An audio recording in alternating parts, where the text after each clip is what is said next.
अस्सलाम वालेकुम रहमतुल्लाहि व बरकातुहू। उम्मीद करता हूँ सब दोस्त खैरियत से होंगे। अच्छा जी, काफ़ी दिनों से एक बात चल रही है जो कि मलेशिया में बहुत ज़्यादा लोग तो जानते हैं ऑलरेडी, लेकिन चंद एक मेरे जैसे लोग नहीं भी जानते। वो ये है जी कि MyRC कार्ड क्या है जी। MyRC कार्ड किसको मिलता है और क्या पाकिस्तान एलिजिबल है कि नहीं है। तो सबसे पहले उन दोस्तों के लिए जो अभी हमारे YouTube चैनल पे नए आए हैं, हमारे YouTube चैनल SM अब्बास को ज़रूर सब्सक्राइब कीजिए ताकि हमारी हर नई आने वाली वीडियोस आप तक पहुंच सके। अच्छा जी, आ जाएं अब MyRC कार्ड पे। तो MyRC कार्ड उन लोगों को मिलता है जिन्होंने UNCHR ऑलरेडी अप्लाई किया हुआ है। तो जिन्होंने ये अप्लाई किया हुआ उन लोग वो एलिजिबल नहीं हैं, ठीक है जी। जिसको आप आसान अल्फाज में कह सकते हैं कि UNO, जिन्होंने UNO जिनके पास है वो इसके अहल हैं, जिनके पास नहीं है वो नहीं है। इसके लिए आपको क्या करना होगा, कैसे मिल सकता है। फ़र्स्ट ऑफ़ ऑल आपको अपनी शहरियत छोड़नी होती है, जो कि मेरा ख्याल एक पाकिस्तानी के लिए काला धब्बा भी है, पाकिस्तान के लिए भी काला धब्बा है, ठीक है। कि आप उनको कहते हैं जी हमें पाकिस्तान में ख़तरा है, हमारी जान को ख़तरा है, या हमारे किसी मसलक से ताल्लुक़ है तो वो दूसरे मसलक वाले हमें जीने नहीं देते, या व्हाटएवर जो भी आप कह सकते हैं। तो इस तरह के कुछ उनको जो भी लेते हैं, इस तरह का असाइलम जिसको भी कहा जा सकता है, इसी अल्फाज में असाइलम ले लेंगे। जैसे कि यूरोप में जो लोग जाते हैं वो उधर कहते हैं जी असाइलम असाइलम असाइलम, ठीक है जी। तो ये सीन है उनका। जैसे यूरोप में जाने वाले लोग अक्सर कहते हैं जी हमने असाइलम ले लिया या असाइलम हमने अप्लाई करना है, ठीक है। तो ये समझ ले कि ये एक असाइलम ही है, ठीक है। MyRC कार्ड इसको कहा जाता है। इसकी फ़ीस है जी जो जेन्युइन है वो 500 रिंगट है। आप ख़ुद जाकर अप्लाई कर सकते हैं, किसी एजेंट की आपको ज़रूरत नहीं, किसी हेल्पर की ज़रूरत नहीं, किसी ब्रोकर की ज़रूरत नहीं है आपको, या मिडल मैन जिसको आप कह सकते हैं, किसी की ज़रूरत नहीं है।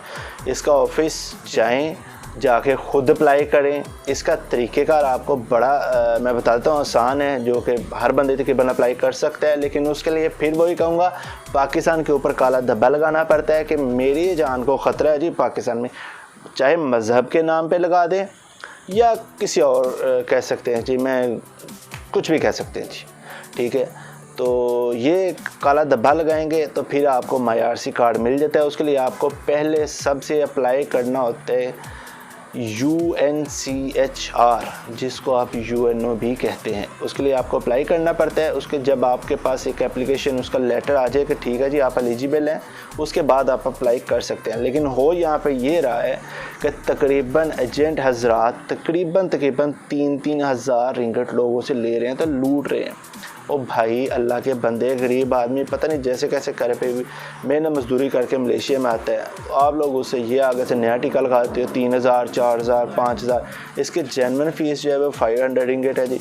तो मेरा ख्याल है कि तकरीबन सब बंदे ही इसको अप्लाई कर सकते हैं। 500 जेन्युइन फ़ीस है इसकी, किसी को कोई एक्स्ट्रा पैसा नहीं देना, कोई एक्स्ट्रा चार्जेस नहीं। इसके खुद जाएं, खुद अप्लाई करें, बड़ा ही ईजी है। हाँ, क्यू में लगना पड़ता है, लाइन थोड़ी सी होगी, सुबह अर्ली मॉर्निंग जाएँ आपको जल्दी मिल जाता है। लेकिन तरीक़ेकार फिर वही, पहले आपको UNO अप्लाई करना होता है। UNO को आपको लेटर इशू एक कर देंगे कि ठीक है जी ये बंदा अब हमारे साथ है, तो वो फिर आपको MyRC के लिए आप उसी लेटर को लेकर MyRC के अप्लाई कर सकते हो।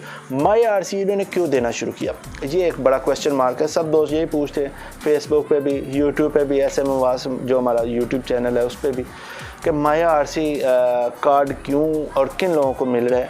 MyRC कार्ड उन लोगों को मिल रहा है भाई जिनके पास UNO कार्ड था या है, या जो आगे से अप्लाई कर रहे हैं। इनको देने की वजह ये थी कि बहुत से ऐसे लोग जिनका इनके पास डाटा नहीं था। फॉर एग्ज़ाम्पल, अगर इमिग्रेशन किसी को पकड़ती थी तो उसके पास उसका डाटा ही नहीं था, अगर किसी को पुलिस पकड़ती थी तो उसके पास उसका डाटा ही नहीं था। अब इन्होंने क्या किया है, जो UNO है उसको पुलिस और इमिग्रेशन के अंडर कर दिया, और पुलिस और इमिग्रेशन ही अब इसको रन कर रहे हैं। और ऊपर ये आप देख सकते हैं उसकी एक स्टैंप भी लगी होती है पुलिस और इमिग्रेशन की। अब जो बंदे UNO वाले हैं उनके पास पुलिस और इमिग्रेशन का डाटा होता है उनके पास, ठीक है जी। क्योंकि पुलिस इमिग्रेशन दोनों का डाटा इसलिए रखती है आप, क्योंकि हर दूसरा बंदा पहले कह देता जी मेरे पास UNO है जी, तो पुलिस उसको कुछ भी नहीं थी कर पाती, या जो जेन्युइन केस थे पुलिस उनको भी उठा के ले जाती थी शक की बिना पे। तो अब जब MyRC कार्ड आ गया जो कि पुलिस और इमिग्रेशन की परमिशन से ही बन रहा है, तो ये उन लोगों के लिए बड़ा आसान हो गया। दूसरी इसकी सबसे बड़ी वजह जो थी, मलेशिया आता है B कैटेगरी में, मलेशिया बी कैटेगरी में आता है। इसमें जितने भी लोग यूएनओ वाले हैं उनको यूरोप की सहूलियात नहीं मिलती। जैसे कुछ दोस्त हैं वो जर्मन में रहते हैं, तो जर्मन की करेंसी में उसको पैसे देता है, जो कि तकरीबन एक बंदा पाकिस्तानी 50,000 उनसे ले लेता है मंथली।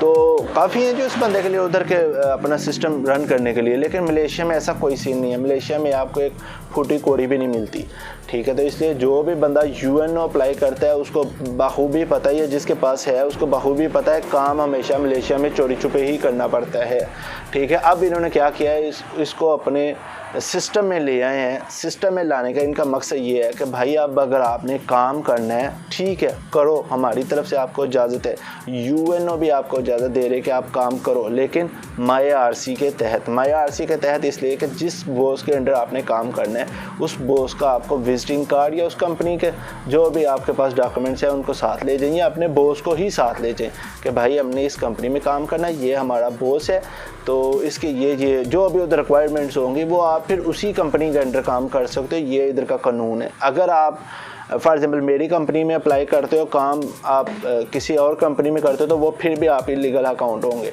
तो इसलिए कोशिश करें कि जो लोग इसको अप्लाई कर रहे हैं वो अगर पाकिस्तान का फ़ायदा नहीं कर सकते तो नुकसान भी ना करें। इससे बड़ी ही गलत इमेज जाती है कि देखें जी पाकिस्तानी इस मुल्क में इतने हैं, इस मुल्क में इतने हैं। तो पाकिस्तान जिंदाबाद, रहने लीगल तरीके से रहें, कोई और रास्ता ज़रूर अपना लें। ज़रूरी नहीं कि MyRC ही लेना है आपने, लेकिन MyRC लेंगे तो फिर वही काला धब्बा तो लगेगा, ठीक है जी। इंशाल्लाह फिर आएंगे किसी नई वीडियो के साथ, तब तक लिए इजाज़त दीजिए। अस्सलाम वालेकुम वरहमतुल्लाहि वबरकातुहू।